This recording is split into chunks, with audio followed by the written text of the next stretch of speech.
qui va parler de la croissance des entreprises et surtout comment se structurer pour maîtriser cette croissance.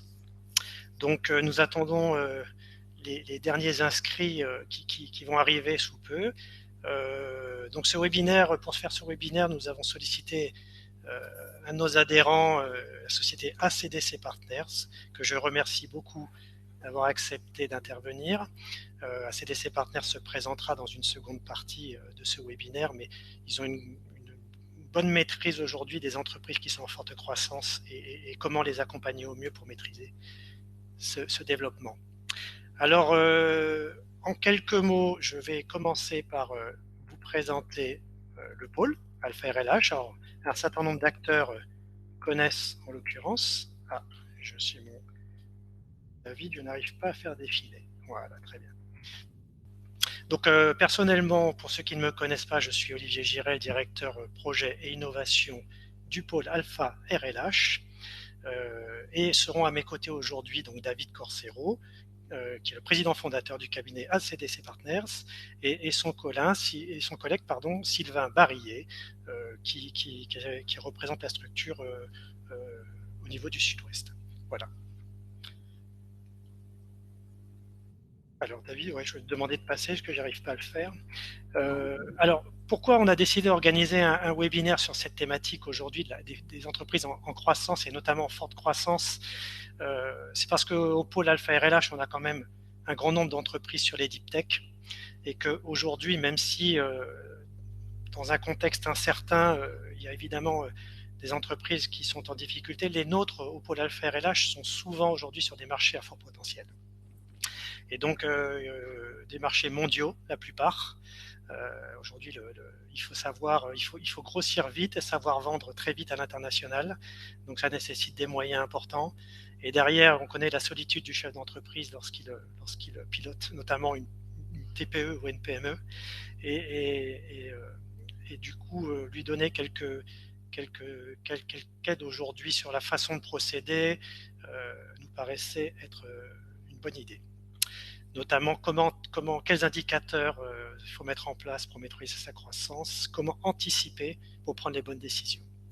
Alors j'en profite pour vous indiquer que si vous avez des questions, il faudra les poser via le chat qui est en bas de votre écran. ACDC Partners y répondra à la fin de leur présentation. Mais je vous encourage à les poser dès maintenant, puisque vous avez vraiment des experts de très haut niveau devant vous et ça serait intéressant de pouvoir échanger pour toute la communauté sur vos problématiques. Alors, on continue à passer. Alors, encore un, voilà. Donc, pour ceux qui ne connaissent pas, Alpha RLH est un pôle de compétitivité qui existe depuis l'origine des pôles, qui est un pôle qu'on dit technologique, c'est-à-dire il y a des pôles de compétitivité qui sont sur des filières intégrées, et nous sommes un pôle de compétitivité qui nous intéressons aux technologies qui drainent plusieurs filières, qui alimentent plusieurs filières. Aujourd'hui, ce pôle compte un peu moins de 300 adhérents et environ 200 entreprises. Et ces 200 entreprises, elles sont positionnées essentiellement sur les domaines technologiques photonique laser, électronique dans le domaine des micro-ondes, des hyperfréquences, et celles qui travaillent sur les matériaux pour la photonique et l'électronique afin d'augmenter les performances de ces systèmes. Et par ailleurs, nous avons également des axes marchés que nous développons, évidemment des axes dans le sud-ouest autour de l'aéronautique spatiale défense, la santé, dispositifs médicaux et l'autonomie, l'énergie, notamment le smart building également, et puis un domaine autour des communications, qu'elles soient civiles ou militaires, et la sécurité des communications.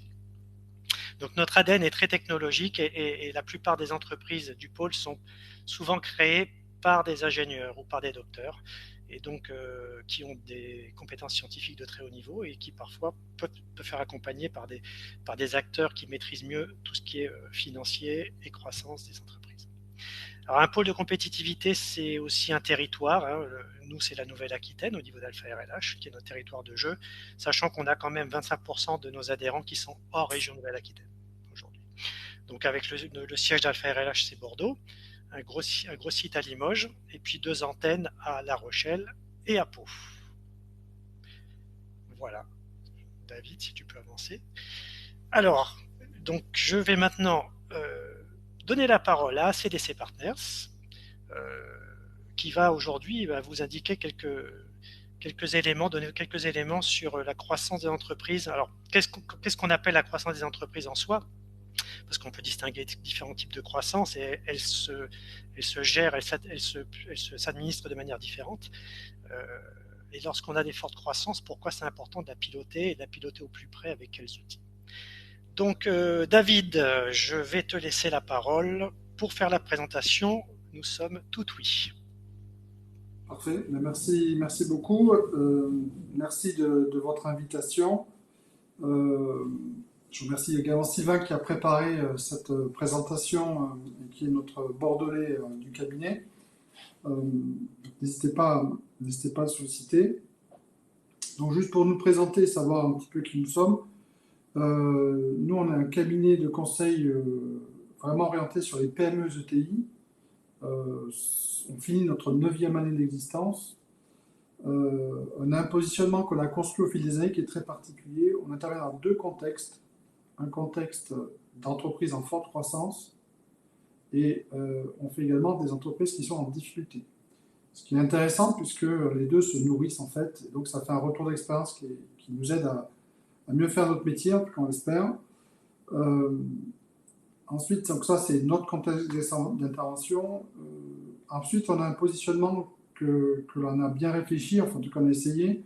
Aujourd'hui, au cabinet, donc, on a 2 piliers. On a vraiment une activité conseil, stratégie, orga, donc les hommes et finances. Et ensuite, on a un 2e pilier qui est tout ce qui est fusion, acquisition, levée de fonds et restructuration. Donc ça, c'est nos 2 piliers, on ne fait que ça. Et pour faire cela, on intègre des compétences. On a au sein du cabinet où on a à peu près un peu plus de 20 avocats spécialisés sur tout l'accompagnement juridique de nos sujets et 10 consultants qui sont spécialisés sur les thématiques, que je viens d'aborder. Pourquoi on a fait ça? Parce que nous, quand on accompagne une entreprise, on considère que les deux sont indissociables. Il faut vraiment faire à la fois ces 3 métiers en même temps, et c'est ce qui est apprécié en général par nos clients qui sont des structures PME, ETI et qui ont besoin d'un tiers de confiance, un partenaire de confiance. Voilà. Et donc, on intervient sur toute la France, un petit peu à l'étranger aussi. On accompagne pas mal de nos clients à l'étranger, que ce soit aux États-Unis, au Japon, etc. Et voilà, on va rentrer l'année prochaine, on va fêter nos 10 ans. Donc, ça marche très très bien et on a des clients très fidèles. On a pourvu que ça dure. Voilà. Donc, ça, c'est pour la petite présentation rapide de qui nous sommes. Et sachez que profitez de la CDC Partners, qui était le clin d'œil de création du cabinet, parce que le nom va changer fin d'année pour mieux refléter ce que nous sommes pour nos 10 ans. Donc c'est bientôt un nom collector qui a vocation à évoluer parce que nous aussi, nous sommes une entreprise et comme vous, on grandit. Voilà. Donc l'objectif aujourd'hui pour moi, c'est d'avoir une discussion assez conviviale, ce qui n'est pas évident avec ce format évidemment de webinaire. N'hésitez pas à poser vos questions au fur et à mesure et si je peux les prendre au vol, si ça a du sens, ça enrichit le débat, faites-le. C'est des questions ou des partages d'expérience, ça aide. Nous, on n'a pas l'habitude de faire des exercices, on n'est pas là pour faire un cours, hein, clairement. On est plutôt là pour partager des expériences puisque chaque situation est un petit peu différente, sachant qu'on a tous quand même besoin de s'appuyer sur des supports méthodologiques ou des boîtes à outils qui nous aident à mieux appréhender les sujets. Et ensuite, vraiment, chaque entreprise est un peu différente. Voilà. Donc, on a essayé de faire quelque chose que les gens peuvent s'approprier, sur lequel ils peuvent se travailler. C'est un vernis, évidemment. On n'a pas la prétention en quelques slides de creuser tous les sujets.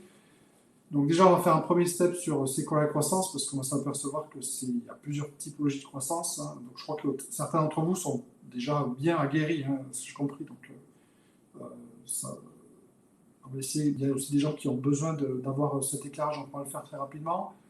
Ensuite, l'idée, c'est de dire attention aux choses trappes. On est bien, nous dirigeants, on se sent bien dans certains contextes, dans certains stades de croissance. Et le piège, c'est d'imaginer qu'on sera bon partout.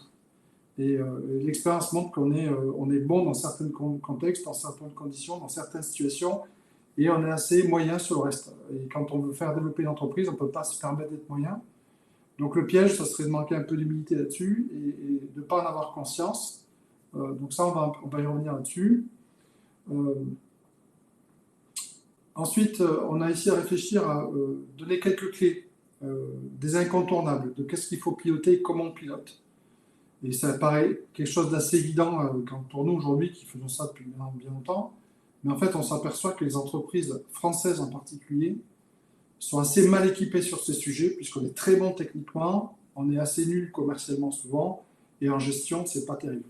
Donc, c'est là-dessus qu'on essaie de faire progresser les entreprises avec qui on travaille, parce que naturellement, on s'aperçoit que on est par rapport à ce qu'on peut constater, en particulier dans d'autres pays, et par rapport aux standards dans des sociétés très performantes, mais les PME et TI ne sont pas bien appuyées parce que ce n'est pas le parcours des fondateurs souvent.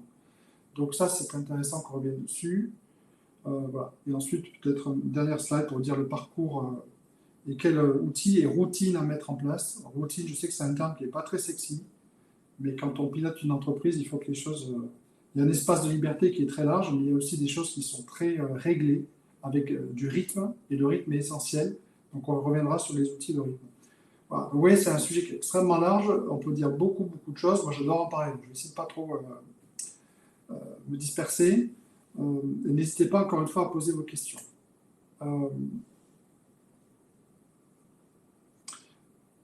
Donc, dans la manière d'apprendre, comme je dis, on va essayer de faire à moi quelque chose d'assez simple dans le discours, dans l'échange, assez convivial.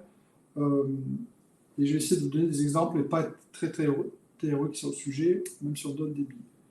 Donc, ce qui est important de comprendre, c'est qu'il y a plusieurs caps à franchir dans une entreprise et ces caps vont appeler des choses très différentes. Il faut anticiper tout cela, ce qui est compliqué, parce que quand on gère une entreprise, on a plein de trucs à gérer en parallèle. Mais le rôle du chef d'entreprise, c'est d'avoir ces éléments-là en tête pour que lui-même ou quelqu'un les traite et ait une attention dessus. En fait, c'est ça l'idée. Déjà, la première chose, c'est que le chef d'entreprise ne peut pas tout faire. Donc, par contre, il faut que le chef d'entreprise ait bien en tête les éléments là où il ne peut pas se planter. Et qu'il s'assure que si lui ne peut pas le faire, parce qu'il n'a pas le goût pour, il n'a pas le temps pour, je ne sais quoi d'autre, que ça soit bien traité. On ne peut pas faire l'économie de ça. Puisqu'on est sur des sujets qui sont majeurs pour continuer à développer son entreprise. Donc ici, il y a un certain nombre qui sont essentiels. Spontanément, on se dit on va grandir, on va faire des économies d'échelle, ce qui va nous permettre de gagner en compétitivité. Donc ça, c'est très important d'anticiper. On vend souvent une maison témoin, bon, c'est ce que je dis. On explique à nos clients, notre promesse, c'est de rendre un service, de livrer un produit avec tout un tas de qualités. Mais pour être compétitif sur un marché, il faut se projeter et définir un prix. Et ce prix, on ne le fixe pas par rapport à notre structure d'aujourd'hui, on le fixe par rapport à une maison témoin, c'est-à-dire ce que l'on doit être dans 2 ou 3 ans raisonnablement. Et on anticipe un certain nombre d'économies d'échelle, ce qui fait qu'on va pouvoir proposer un prix qui sera attractif pour les clients. Et ça, c'est pas facile, parce que pour l'instant, on n'y est pas. Il faut se mettre en déséquilibre sur l'avant. Et donc ça, c'est quelque chose qu'il faut anticiper, ce changement de dimension, pour être compétitif pour l'avenir. Ce qui est extrêmement compliqué, surtout pour les très petites structures, pour y revenir si vous voulez, mais également pour les autres. Souvent, on a le nez ou le regard qui est sur l'historique, sur les difficultés actuelles. Or, les clients, ce n'est pas ça qu'on leur vend, ce n'est pas la promesse qu'on doit leur offrir. Donc, tout l'aspect de la croissance, c'est de rester compétitif pour continuer à faire de la croissance en permanence. Donc, il faut rester en avant. Évidemment, donc là, je suis sur l'aspect développement. Il y a un point qu'il faut bien garder en tête, c'est que la croissance d'entreprise, ça se gère. Si on gère mal sa croissance, ça va très très vite de déraper. Donc il faut sécuriser son activité, ses clients certes, mais également ses équipes et sa prod. Voilà. Donc ça, je pense que vous maîtrisez parce qu'on est vraiment dans l'opérationnel. Un point qui est important dans sa croissance, qu'on gère mal, et qu'on ne sait pas bien gérer, c'est les moyens financiers. Donc on a pris une petite slide là-dessus. Certains d'entre vous ont déjà fait 2-3 tours de table, donc vous voyez bien ce que je veux dire. C'est le parcours du combattant. On a fait d'énormes progrès en 25 ans sur le sujet, 25 ans que je suis dans le domaine. Il y a des outils qui sont vraiment performants, il y a des partenaires de proximité nationaux et internationaux, mais ça reste quand même un exercice qui n'est pas évident, extrêmement chronophage, avec une manière de communiquer, d'appréhender cet écosystème-là qui est pas inné ou naturel, et ça, il faut l'anticiper aussi. L'objectif pour nous, quand on gère la croissance, c'est de gagner d'accès à des marchés plus importants, c'est très important d'avoir une capacité à offrir des prix attractifs pour le marché Et donc, il faut anticiper ça avec ses fournisseurs également. Donc, là, on est sur tous les aspects business. Vous voyez, pour nous, ce qui est important quand on apprend la croissance, c'est de se dire, il y a un marché qui est porteur, et aujourd'hui, je sais que vous êtes des entreprises très technologiques, et comme c'était rappelé en début, vous avez des marchés porteurs en général dans vos entreprises, parce que vous avez des vrais atouts, des vrais USP, comme on dit, dans vos produits. L'objectif, c'est de le rendre tangible et de le concrétiser sur les marchés. Ça, c'est anticiper sa croissance. Donc, il faut que la promesse et les propositions que vous faites à vos entreprises, à vos clients, elles aient toujours un temps d'avance. Et ça, c'est important. Donc, juste un petit point également dont je parle. Dans toute gestion d'entreprise, il faut très tôt anticiper deux axes. L'entreprise en croissance organique va être capable de réaliser un certain nombre de choses, à un certain rythme, qui va nécessiter une organisation. Très tôt dans votre stratégie, il faut réfléchir partenariat et croissance externe. Alors, la croissance externe, il y a des patrons, ça les amuse beaucoup, mais du coup, ils jouent un petit peu au Monopoly. Mais ce n'est pas ça la croissance externe. Donc, il faut toujours avoir une stratégie en amont de se dire, je pars, j'ai mon produit, quel est mon écosystème de travail, de quoi ont besoin mes clients, qu'est-ce que je vais être capable de faire tout seul avec mes petits bras. Par croissance externe, c'est très compliqué, surtout quand on part petit, c'est fastidieux, c'est long, c'est une complexité, c'est épuisant. Et qu'est-ce que je vais faire pour accélérer, renforcer mon offre en termes de croissance externe ou de partenariat. Donc ça, il faut l'intégrer tout de suite dans le mindset du dirigeant. Et c'est des sujets qui sont propres aux dirigeants, c'est-à-dire qu'ils sont rarement bien partagés dans le reste de l'entreprise. Donc il faut que les gens dans l'entreprise restent très concentrés sur leur job. Voilà. Et le dirigeant, lui, doit toujours avoir ce regard porté un peu plus loin. Et ça s'anticipe parce que on est sur des temps longs. Il faut savoir, une croissance externe, c'est 1 an, 2 ans, 3 ans. J'ai même vu de certains dossiers, ça prend 10 ans pour aboutir à quelque chose. Donc ça, c'est quelque chose qu'il faut bien intégrer dès le départ. Ce qu'il faut avoir en tête, alors là aussi, il y a beaucoup de choses qui sont sans doute évidentes pour tout le monde, mais si vous n'êtes pas dans une dynamique de croissance, ça veut dire que soit vous êtes sur un marché qui n'est pas porteur, soit vous perdez des parts de marché, soit vous n'avez pas rencontré votre marché. Donc c'est très important de réagir très vite. Les Américains sont très pragmatiques là-dessus. Moi, j'ai fait une grosse partie de mon parcours aux États-Unis. Les Américains, c'est soit le marché répond, il capte, il y a un besoin et on fonce, soit on arrête. C'est-à-dire que notre offre, elle n'est pas adaptée. Ça ne veut pas dire qu'on met tout à la poubelle, mais on se repositionne. D'accord ? Donc, bien sûr que, et ça, c'est très important. Donc, il faut rester très concentré sur de ces fondations, mais si on s'aperçoit que la manière dont on vend notre produit, notre service, il ne rencontre pas son marché, il faut être capable de vite se remettre en question. Il ne faut pas insister. Moi, je vois beaucoup de petites entreprises, entre guillemets, qui galèrent, qui n'arrivent pas à se développer. Ils trouvent des financements à droite à gauche, ils vivotent, mais en fait, ça ne décolle pas. Quand vous êtes des entreprises en forte croissance, avec un vrai potentiel, vous devez rencontrer votre marché, sinon c'est que le marché n'est pas prêt, que c'est trop tôt, que votre promesse elle n'est pas suffisamment claire, elle n'est pas suffisamment attractive, etc., etc.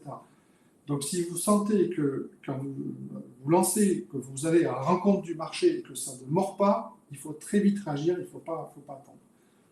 Évidemment, je ne parle pas des entreprises qui ont un cycle très en amont, de mise au point d'un produit, en innovation, ou proof of concept, où là, les temps ne sont pas les mêmes. Je suis sur les entreprises qui vont sur le marché, qui ont vocation à se développer. Mon discours, il s'adresse à cela.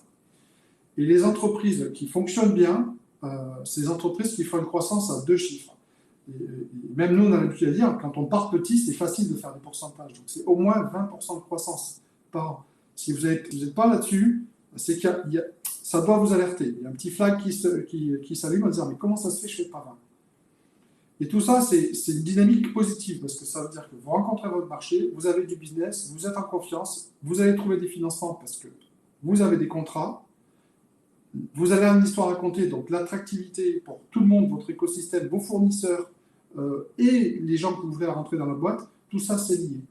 Donc la croissance, c'est ce qui permet, c'est un moteur extraordinaire qui naturellement va mettre en mouvement tout un écosystème et c'est pour ça que c'est important.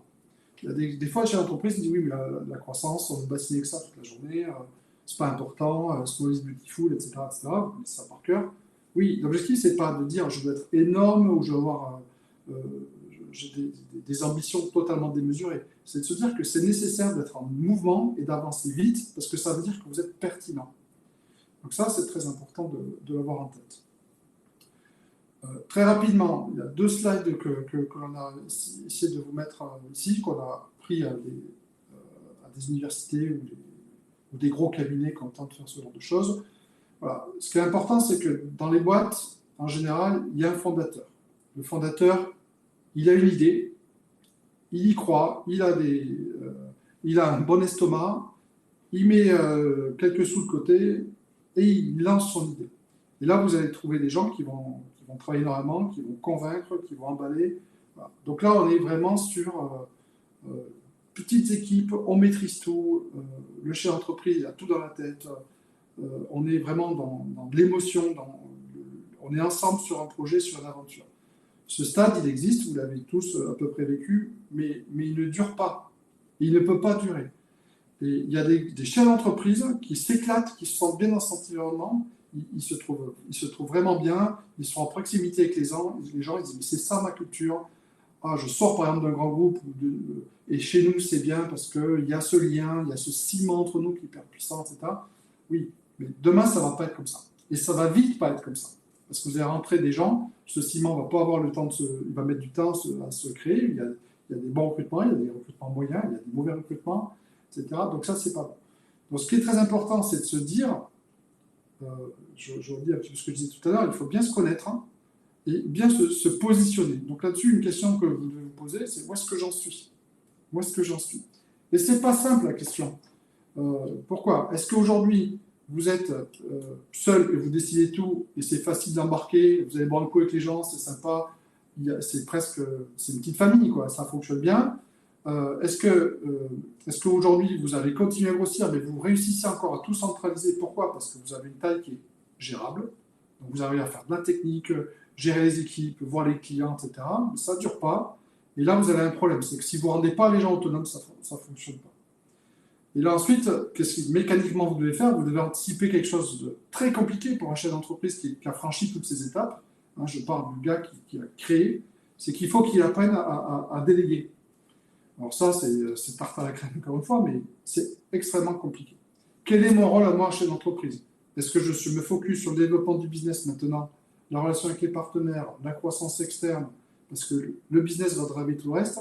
Est-ce que je passe beaucoup de temps avec mes équipes? Est-ce que je suis là pour assurer la performance? Parce que sinon, mes clients ne sont pas contents et ça foire. Et de toute façon, quand je ne délivre pas, le client il m'appelle et je me prends dans les dents que ça ne marche pas. Du coup, je reviens à la mine pour faire les choses.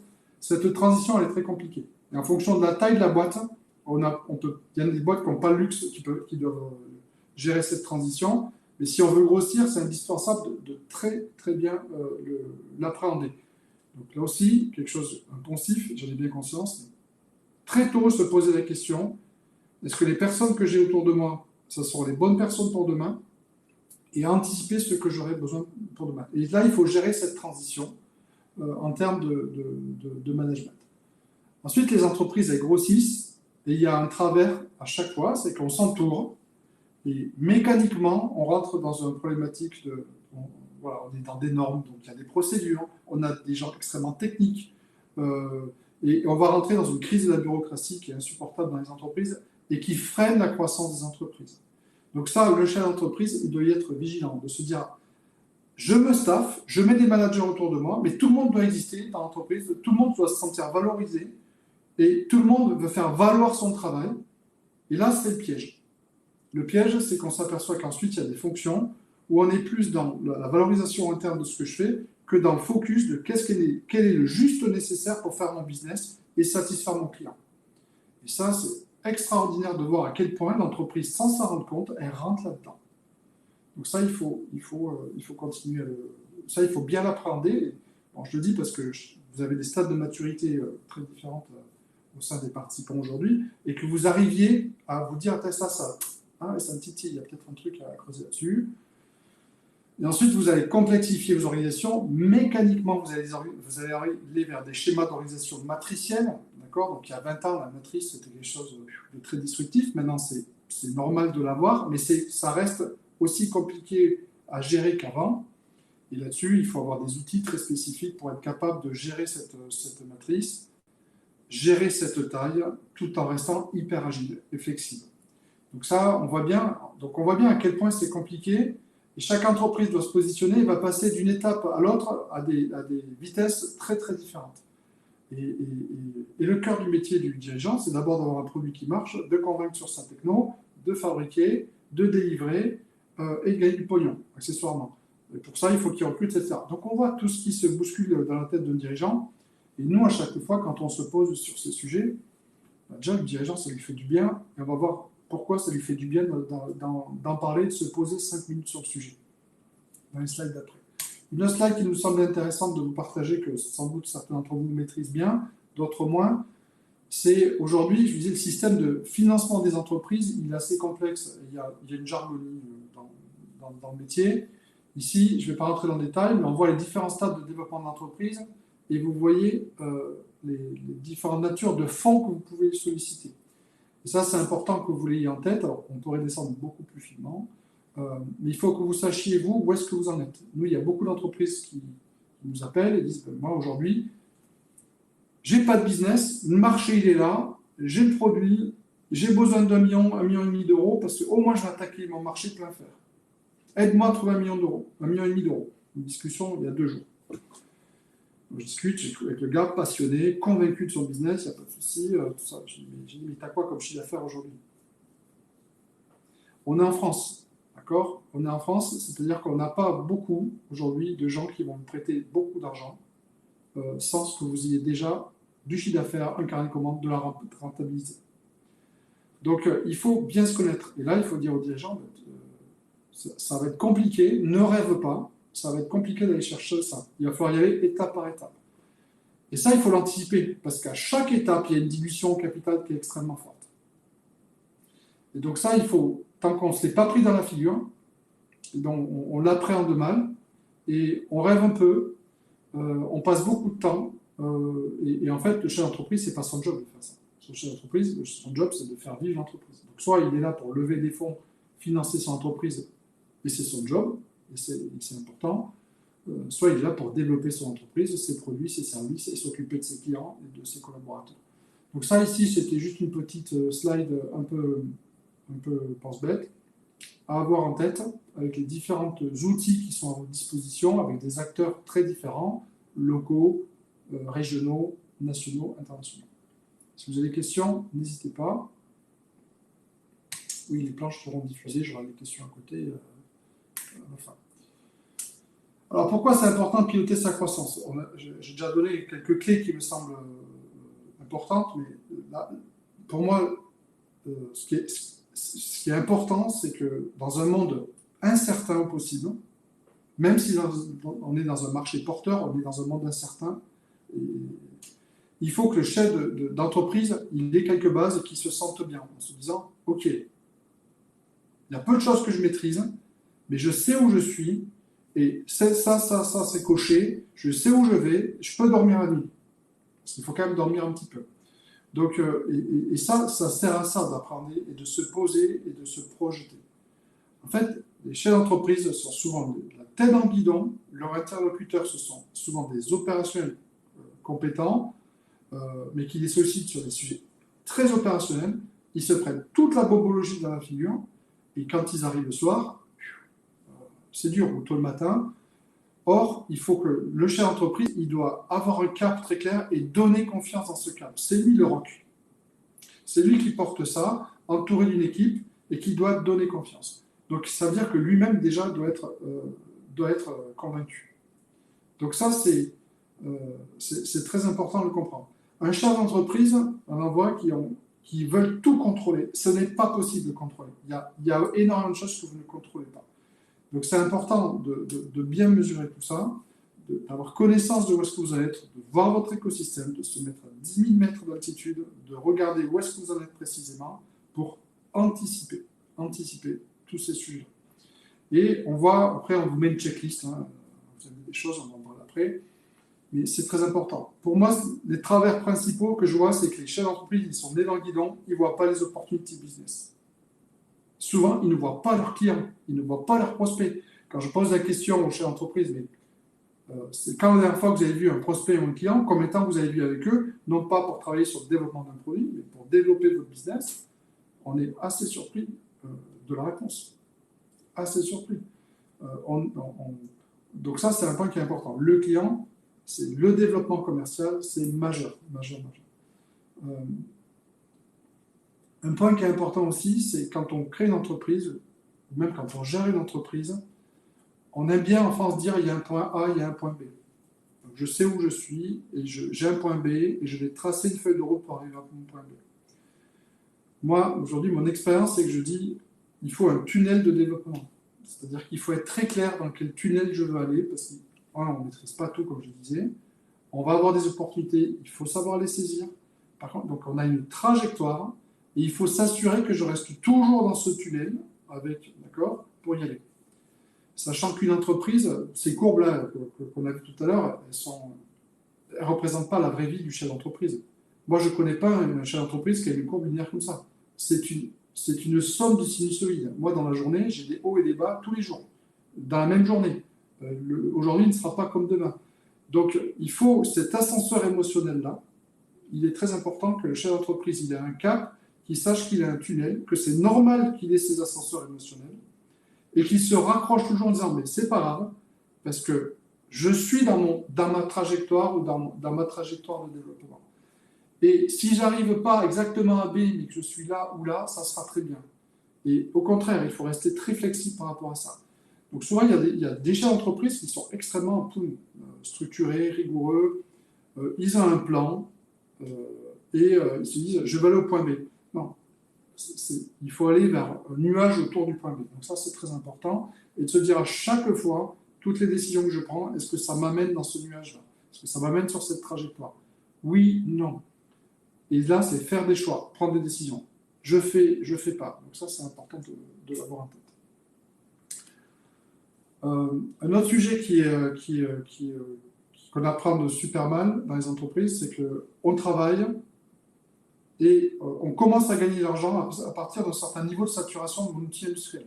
Avant, on n'a pas assez de business pour payer et on ne gagne pas beaucoup d'argent.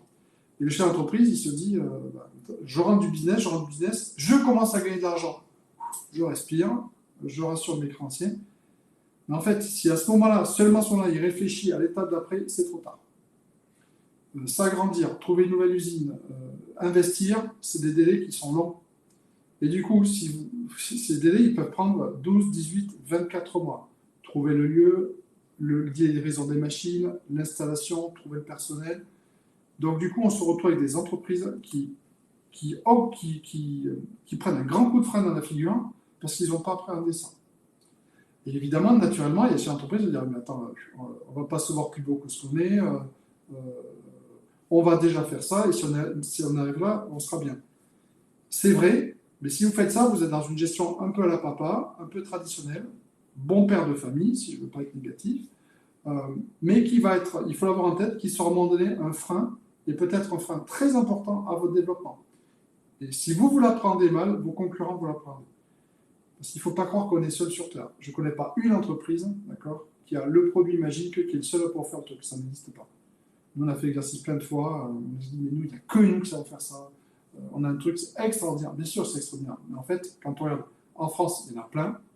En Europe, j'en parle pas. Quand je vais voir aux États-Unis, en Chine, j'en trouve plein qui font des choses comparables ou qui sont en concurrence avec ma solution.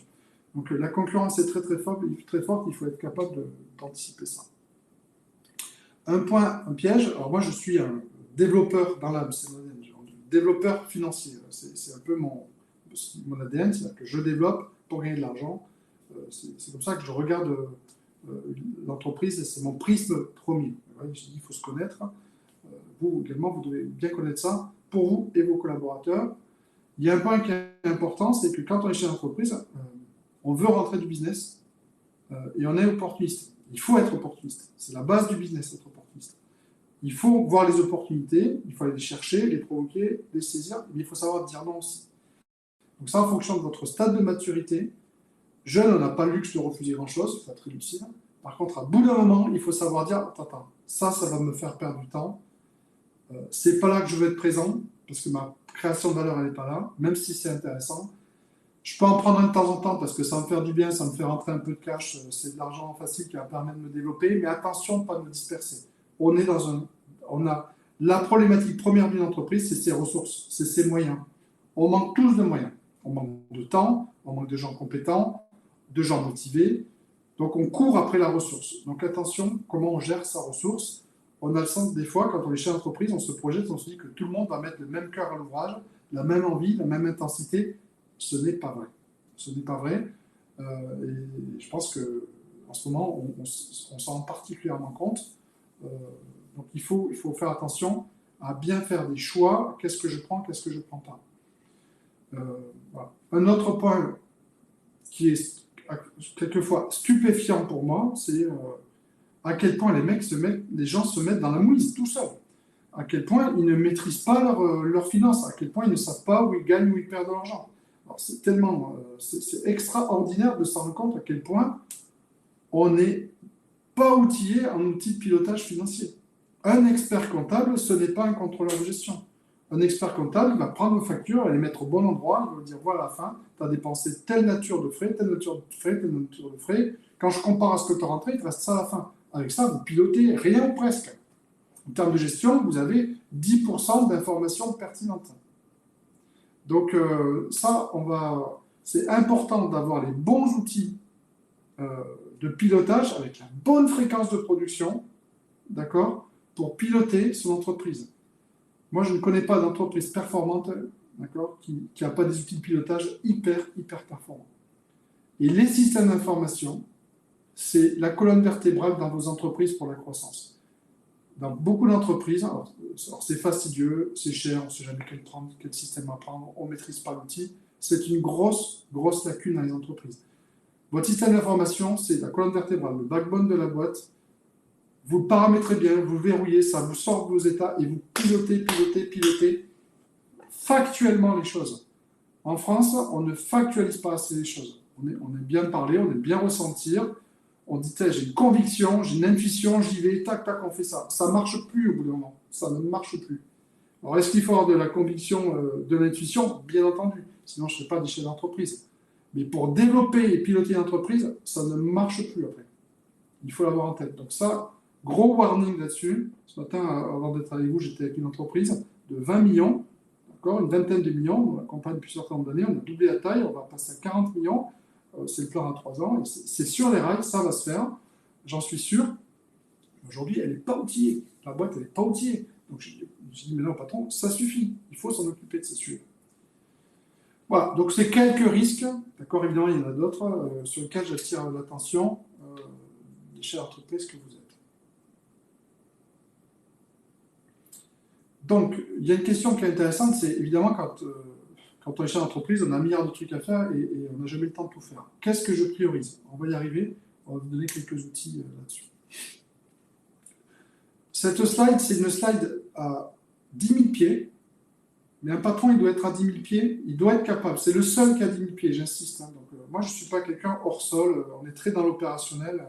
Nous, on accompagne une dizaine d'entreprises tous les mois où on aide l'actionnaire ou le dirigeant à piloter sa boîte. Donc, on est ancré, on est connu pour ça. Et on est associé même à la création de valeur d'entreprise. C'est pour vous dire à quel point c'est dans notre ADN. Il n'en demeure pas moins que quand je regarde ma boîte, régulièrement, le chef d'entreprise doit se dire, je lève les yeux, il a sa checklist. Est-ce que je suis clair avec moi-même pour donner un cap aux gens? Donc nous, on est habilité BPI France depuis maintenant de très nombreuses années. Et on est habilité en stratégie, en finance, en fusion-acquisition, en organisation, sur l'ensemble de ces problématiques. On est sollicité toutes les semaines sur le sujet, on filtre, on est une entreprise comme les autres, on ne peut pas tout faire. Et ils ont un outil qui est bien à la BPI, qui est ce diagnostic 360. C'est-à-dire qu'en très peu de temps, le chef d'entreprise, il peut voir s'il a un gros trou dans la raquette. Donc c'est bien, c'est qu'on on peut s'étalonner par rapport à des pairs, par rapport à des entreprises, même stade de développement, etc. Et surtout, le chef d'entreprise peut dire, plus tard, là j'ai un gros trou dans la raquette, il faut vraiment que je le traite. C'est le rôle du chef d'entreprise. Donc là, vous allez retrouver des thématiques, évidemment, évidentes pour tout le monde, mais l'idée, c'est de le prendre comme une checklist, comme une boîte à outils, d'accord? Donc nous, quand on fait le diagnostic sur chaque sujet, donc le marché, la stratégie, l'organisation, la gouvernance, on a 8, 10, 12 questions pour se dire est-ce qu'on est dans les clous ou est-ce qu'on n'est pas dans les clous. Donc, votre rôle en tant que chef d'entreprise, c'est d'avoir une entreprise équilibrée. C'est votre rôle d'assurer ça, ou de vous assurer que votre entreprise est équilibrée, et si elle n'est pas équilibrée, de remplir chaque case. Sinon, vous allez vous planter. Vous allez vous planter à un moment donné. Donc l'objectif n'est pas rentrer en détail, sachez que c'est des boîtes à outils qui existent, qu'on peut partager, qui sont assez intéressantes. Moi, dans le cabinet, on en a fait je ne sais pas combien de ce type de diagnostic, et le retour est toujours positif. Hein. Savoir qu'avec la BPI, on est à chaque fois évalué par la BPI elle-même qui regarde la qualité de notre travail et par le client. Et quand c'est bien fait, ce type d'audit, c'est assez révélateur. Hein. En général, le chef d'entreprise et le comité de direction se prend une grosse claque dans la gueule. Je vous dis un peu brutalement, mais c'est très très souvent que ça se passe comme ça. Ok. Donc là, souvent, on me dit, bon, par quoi est-ce qu'il faut que je commence? Je ne peux pas tout faire. Donc il y a 3 piliers, on va dire, sur lesquels nous, on se concentre. Il y en a plein d'autres. Nous, vous avez compris, on ne parle pas d'innovation, on ne parle pas de produits, on ne va pas vous expliquer comment bien produire. Non, nous, on est sur notre domaine d'activité, qui est la stratégie, mes hommes et mon organisation, est-ce qu'elle est au poil? Et est-ce que ça me permet financièrement d'être robuste et de financer ma croissance? Bon, notre prisme, ce matin, il est là-dessus. Et vous avez vu sur la roue d'avant qu'il y en a bien d'autres. Hein. Mais nous, on fait un focus là-dessus. Donc là-dessus, ce qui est important, c'est que vous définissiez votre cap, qui soit bien partagé avec une équipe, votre équipe de management, qu'elle soit hyper bien appropriée, que les gens ils aient bien compris, parce que quand vous n'êtes pas là, il faut que ça avance dans le bon sens, d'accord, et que les gens ils aient la patate, l'énergie pour y aller. Et pour ça, il faut vraiment y croire. Il faut y croire. Au moins, quand je lis les visions stratégiques ou les positionnements des entreprises, souvent je suis consterné. Tellement c'est trop généraliste, pas parlant ni pour le client, ni pour les collaborateurs. Et du coup, les gens, vous ne leur donnez pas les moyens de bien travailler. Donc, il faut vraiment bien travailler votre vision. Vous dites, dans 3 ans, dans 5 ans, ma entreprise, elle sera là, sur ces métiers, cette typologie de clients. Et ce qui va faire que je vais réussir à vendre, c'est que j'ai ces points de différenciation-là. Ces unique selling points, comme on dit en anglais, ces USP, etc. Ce travail-là, c'est votre job. Moi, quand je déteste les sauteries, mais quand je me promène quelquefois, je discute et je dis aux chefs d'entreprise, qu'est-ce que vous faites, où est-ce que vous voulez aller? Ben, chez l'entreprise, souvent, je me sens embarrassé par la question. J'aurais une réponse trop évasive. Alors, elle peut être évasive parce qu'il y a de la confidentialité, mais souvent, même avec des gens que je connais bien, elle est très évasive. Et quand je discute avec les équipes, elles exécutent. Quelquefois, elles ont des objectifs, mais c'est assez impressionnant de voir à quel point elles n'ont pas le cap. Et du coup, elles ne se projettent pas. Donc ça, c'est ça pour moi la stratégie, c'est de dire je sais où je vais à 3-5 ans. Encore une fois, ce n'est pas un point B immuable, c'est un nuage de points ou une trajectoire, hein, je me répète. Et je trace ma route et je sais par quelles étapes je dois passer, ou je sais qu'est-ce que je dois faire pour atteindre ça. Et ça, je le fais avec mon équipe. Dans notre jargonie, on appelle ça l'alignement des équipes, c'est-à-dire que les équipes ont bien compris la trajectoire et on est vraiment d'accord sur quoi il faut bosser. Et c'est pas chacun qui va dire moi je connais mon métier, m'emmerde pas, je sais que je dois faire ça, je dois faire ça. Non, non. On partage ensemble les priorités et ce sur quoi on doit travailler. Et ensuite, chacun connaît son métier, il va atteindre ses objectifs-là. Donc ça, c'est pas naturel dans nos organisations. Ça demande un certain leadership, très clairement, que peu de chefs d'entreprise ont naturellement, il faut le reconnaître. Donc là-dessus, il faut l'intérêt que c'est indispensable si vous voulez développer votre boîte. Ensuite, quelques travers habituels. Moi, je suis aussi stupéfait du nombre d'actions qu'il y a dans les entreprises. Je ne sais pas, posez-vous les questions, combien j'ai d'actions aujourd'hui à l'entreprise. Moi, je ne sais pas. On ne sait pas dans les entreprises gérer plus de, alors ça dépend de la boîte, mais 10-12 actions structurantes, c'est énorme, énorme. Quand vous avez, donc, et je prends tous les domaines de l'entreprise. Donc il faut trier, il faut arbitrer, il faut filtrer, il faut dire sur quoi je mets mon effort. Le rôle chez l'entreprise, c'est choisir. C'est choisir. Et c'est très dur de choisir parce qu'il y a tellement de choses qui sont importantes, qui sont nécessaires. Voilà, il faut choisir. Donc attention de toujours se dire sur quoi je mets mon effort qui va faire que mon entreprise va grandir, D'accord? Et c'est parce que je grandis et parce que je veux gagner de l'argent que je vais pouvoir financer tout le reste. C'est pas dans le sens contraire. Donc, il faut que le mindset du dirigeant, ça doit s'intégrer progressivement. C'est est-ce que mon marché réagit? Est-ce que j'ai des commandes qui tombent naturellement parce que je suis pertinent ou pas? Sinon, c'est que je ne suis pas sur les bons sujets. Et encore une fois, plein de choses sont importantes. Plein d'entreprises vont dire, mais moi, mon sujet, c'est de faire mon usine. Mon sujet, c'est que mon produit, il marche. Bien sûr qu'il va marcher ton produit, sinon tu ne vas pas le vendre. D'accord? Mais l'enjeu du chef d'entreprise, ce n'est pas celui-là. C'est de travailler sur les autres enjeux que cela. Je dis pas, évidemment, je répète que ce n'est pas important et qu'il n'y a pas de gens qui doivent s'en occuper, mais ce n'est pas le rôle du chef d'entreprise. Donc, il y a un autre point aussi que je vois, c'est que souvent, quand on a des dirigeants qui sont très analytiques dans l'approche, c'est qu'ils ont un plan. Moi, j'arrive, c'est militaire, quoi. C'est la planification, le plan à 5 ans, c'est presque communiste. Et là, il n'y a plus aucun espace. Donc, il n'y a que lui qui comprend souvent. Les autres, ils disent, bon, on laisse faire, on suit. Du coup, on a des équipes suiveuses, ce qui n'est absolument pas bon. Et zéro délégation, zéro autonomie, pas de sens dans le travail, je m'emmerde, je m'en vais. Ou sinon, c'est très confortable, je ne suis jamais responsable de toute façon. Et surtout, ça paralyse tout. Le problème, c'est le chef d'entreprise. Dans une entreprise, on ne peut pas avoir un mec qui a tout dans la tronche et qui dit, mais non, toi tu fais ça, toi tu fais ça, toi tu fais ça, toi tu fais ça. Ça marche quand on est petit et ça marche quand on est en crise. Sinon, ça ne fonctionne pas. On est en train de dire que je suis trop long et vous avez raison. Ensuite, sur l'aspect organisation, travaillez votre équipe, d'accord? Travaillez votre système de management de qualité, les objectifs clairs, les délégués. Pour moi, c'est ça la qualité. Est-ce que chacun a des objectifs qui sont très clairs, des rôles qui sont bien définis? Quelles sont mes routines de pilotage dans la boîte? C'est le sujet crucial. Tuez vos réunions. Il y a plein de bouquins. Hein. C'est comme la croissance, il y a 10 000 bouquins, il y en a qui sortent tous les mois. Hier, j'étais dans un grand groupe, je dis, maintenant, c'est pas compliqué, vous devez libérer 30% de votre temps dans l'équipe de management.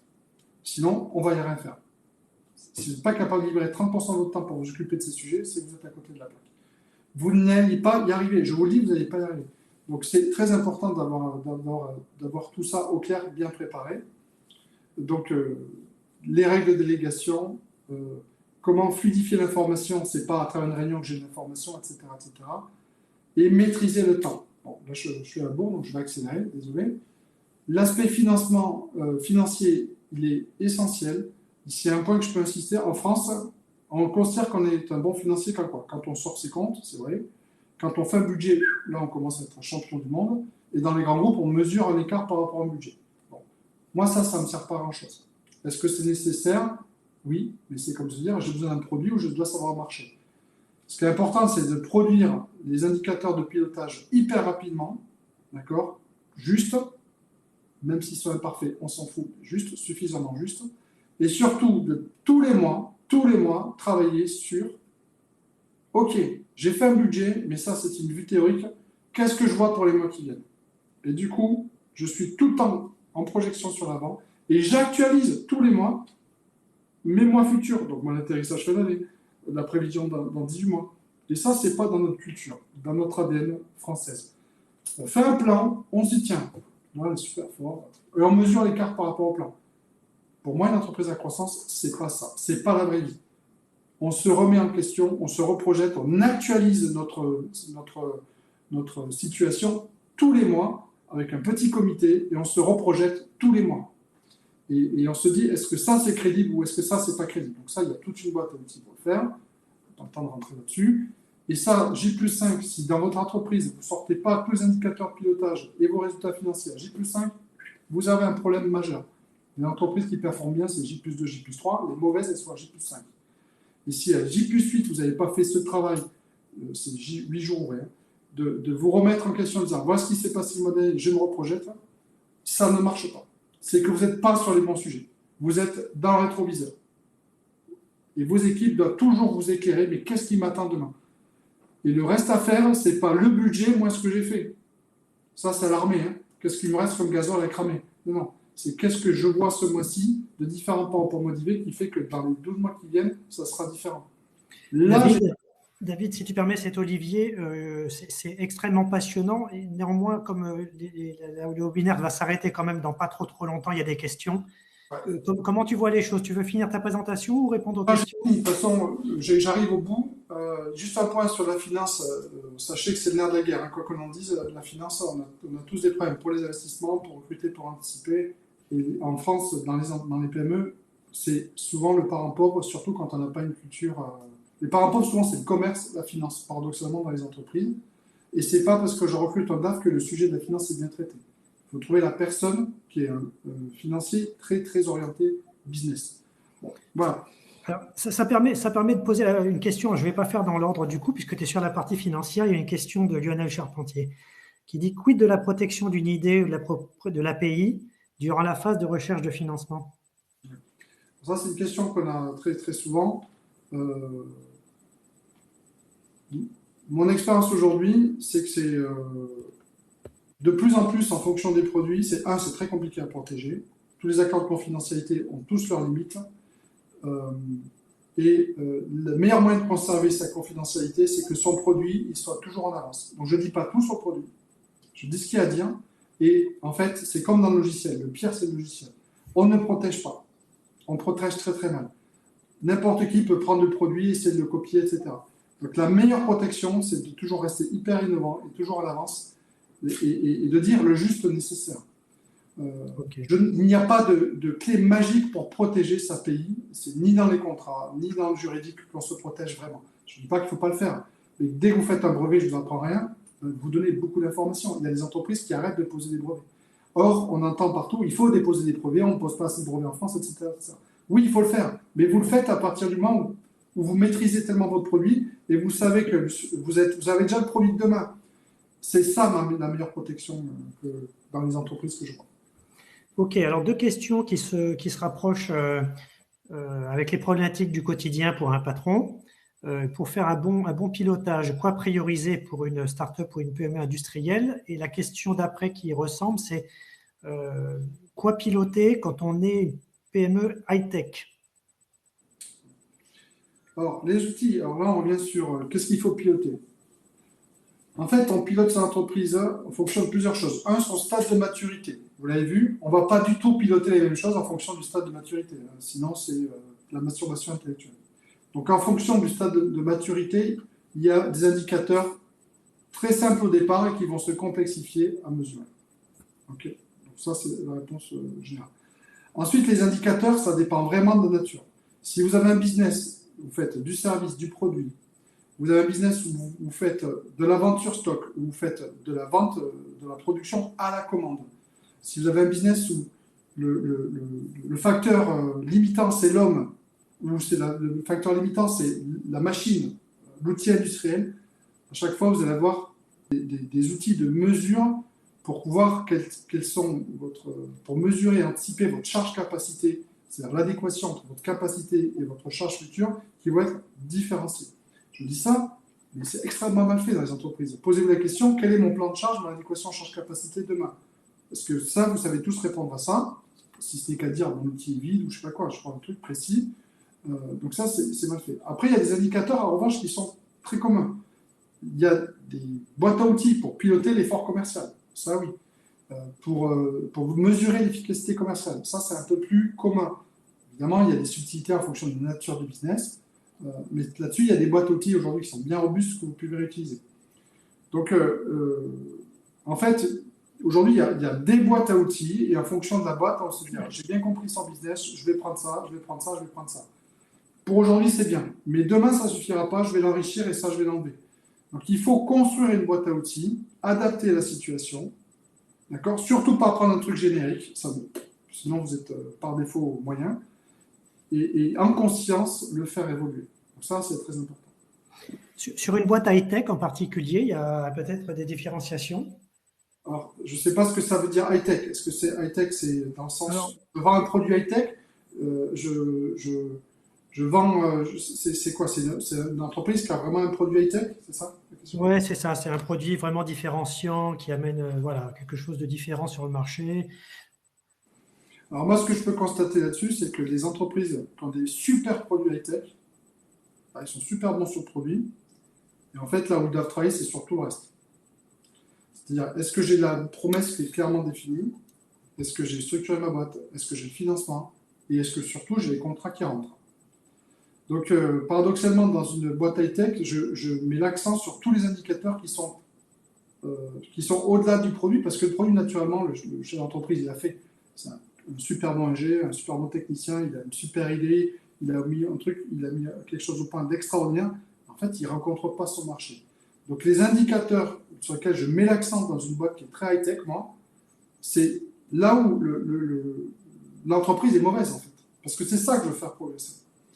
Donc là aussi, donc du coup, on va sortir les boîtes à outils sur le développement de l'entreprise, le financement de l'entreprise, l'organisation d'entreprise. Souvent, il y a des chefs d'entreprise qui sont très bons techniquement, mais c'est des autistes.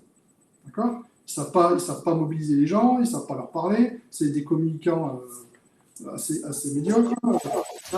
Donc c'est ça qu'il faut identifier. En fait, les choses trappes d'une boîte à tech, c'est ça. Combien d'entreprises ont des super produits qui meurent? Alors, on en connaît tous plein autour de nous. Donc il faut mettre l'accent là où on est mauvais. D'accord. Donc on a compris en effet ce que tu veux dire. Et puis alors, une question sur la partie vraiment là où au suivi au quotidien, tu parlais qu'il fallait à J+5 grand maximum être performant. C'est tous les mois, ça peut être plusieurs fois par mois. C'est quoi la bonne voilure pour faire ça, quoi? Il y a plusieurs routines. Un, à J+4, J+5 maximum, j'ai mon rapport financier que j'ai bien normé, qui est produit par ma finance. Si la finance ne fait pas ça, vous changez votre finance. D'accord? C'est qu'elle ne sait pas faire. Donc, il y a des manières, il faut expliquer. En général, l'entreprise, en 2-3 mois, elle sait faire. D'accord? Même avec des gens, on a posé des top guns pour faire ça, des gens qui fonctionnent bien. Simplement, ils ne savent pas faire parce qu'on ne leur a jamais expliqué comment le faire. Mais ça va vous éclairer ce qui s'est passé rapidement dans le passé pour en prendre compte, prendre conscience peut-être de certaines choses. Mais ce n'est pas ça qui est intéressant. Ce qui est intéressant, c'est, OK, ça je l'ai bien compris, mais qu'est-ce qu'il y a devant moi pour surtout travailler sur le rolling forecast, ce que j'expliquais tout à l'heure. Okay. C'est là-dessus qu'il faut travailler en priorité. Et ça, c'est les routines qu'on appelle les business reviews. C'est-à-dire une fois par mois, je me pose avec mon équipe de management et je fais une revue business management qui dure 2 heures. C'est pas le codir, c'est pas une revue comptable de ma performance. J'ai une business review et je revois dedans ma performance aujourd'hui et surtout demain, mes actions commerciales, ma performance industrielle, etc. Et chacun, d'accord, vient rendre des comptes sur comment il se situe par rapport à la trajectoire qu'on s'est donnée. Donc, il ne vient pas nous raconter la messe, m'expliquer qui est le meilleur. Et là-dessus également, pendant ce mois, j'ai mes sujets stratégiques que j'ai suivis, que j'ai choisis, et je fais un point d'avancement sur ces projets stratégiques. La PME, ça tient en 2 heures, 3 heures, ça dépend de comment ça se passe. C'est une fois par mois, c'est bon. Et ensuite, tout le reste, ce sont des réunions de travail, pas des réunions d'information très, très spécifiques, très métiers, et ne viennent que les gens qui doivent y être. Le reste, je tue. Tu considères que c'est quoi la taille d'entreprise où on doit vraiment structurer tel que tu le décris? C'est-à-dire moins de 5, moins de 10, c'est valable aussi? Oui, moi, je pense que très tôt, ça va être dans l'ADN chez l'entreprise, de se dire, je mesure vite, et mesurer l'existence, ça ne doit pas être un effort. Donc ça, il faut vite le mettre en place, parce qu'en fait, je vais pouvoir capitaliser là-dessus, je vais y voir clair. Et très tôt, cette routine, une fois par mois, de se dire, j'éclaire devant, j'ai avec mon équipe et je mesure comment je me situe par mode trajectoire, et je corrige tout de suite l'action de mes gars en conscience tous les mois, c'est le minimum. Et voilà. Alors, je ne suis pas dans la réunion du lundi matin où tous les matins, il y a des boîtes où on parle des problèmes à régler de la journée ou de l'information qui est arrivée où il faut réagir. Je ne suis pas là-dessus. Je suis une fois par mois au minimum, je me pose par rapport à ma trajectoire et je prends des décisions de fond avec mon équipe. On ne parle pas des chiens écrasés, on est vraiment focusé là-dessus. Et ce n'est pas non plus un comité de direction où chacun va expliquer qu'il est super bon, qu'il a fait son boulot, qu'il n'arrive pas à le faire parce qu'il n'a pas les moyens, ce n'est pas le sujet. Ça, on met de côté. C'est vraiment cette vision stratégique une fois par mois. Alors, je sais que stratégie, c'est un terme qui est galvaudé, qu'on se dit que c'est du bullshit, etc. Excusez-moi l'expression. Non, la stratégie, c'est ce que vous en faites vous. C'est l'avenir de votre boîte. Merci David. Alors, je vois qu'on en est rendu à l'heure, là. Je sais qu'il y en a qui doivent nous quitter. David, tu reprends la main peut-être pour expliquer la fin? Oui, bonjour à tous. Merci David pour cette présentation extrêmement intéressante. Donc, on a positionné dans le chat le lien de téléchargement vers la version PDF et comme je vous le disais également dans le chat, on mettra à la disposition de nos participants un lien vers le replay de cet événement. Voilà, je profite de la petite minute qui nous reste. Bon, on est à 12h01, on a à peine débordé, pour donner les contacts de David et de Sylvain Barillet également, représentant de la CDC Partners sur Bordeaux. Et puis, je profite également pour vous parler d'un des prochains événements du pôle Alpha RLH, qui sera les journées fibre optique, donc sur l'ADN de nos entreprises de haute technologie dont vous avez parlé, dont vous avez parler brillamment des problématiques liées à leur croissance. Voilà. Merci à vous, en tout cas. Est-ce que David, Olivier, vous voulez rajouter quelque chose? David? Merci pour votre présentation. J'espère que ça a été audible et qu'il y aura quelques pistes qui vont vous intéresser pour creuser les points. Et n'hésitez pas, bien sûr, à nous contacter si vous voulez qu'on en parle. Ça sera avec plaisir. Ben, moi, je voudrais remercier David et Sylvain qui étaient en backup pour la clarté de la présentation. C'est exactement ça, je pense, que nos adhérents attendaient. C'est vraiment une approche très, très pratico-pratique de ce type d'accompagnement à la croissance. On voit que vous êtes investi sur le sujet, que vous le vivez. Et ça transpire de votre, si je puis dire, de votre présentation. Merci à tous d'avoir participé à ce webinaire. Donc, vous avez pu télécharger la présentation puisque David vous l'a mise en bas du chat. Encore une fois, merci à CDC, merci à tous et bonne continuation, portez-vous bien. À bientôt. Bonne journée, à très bientôt. Au revoir.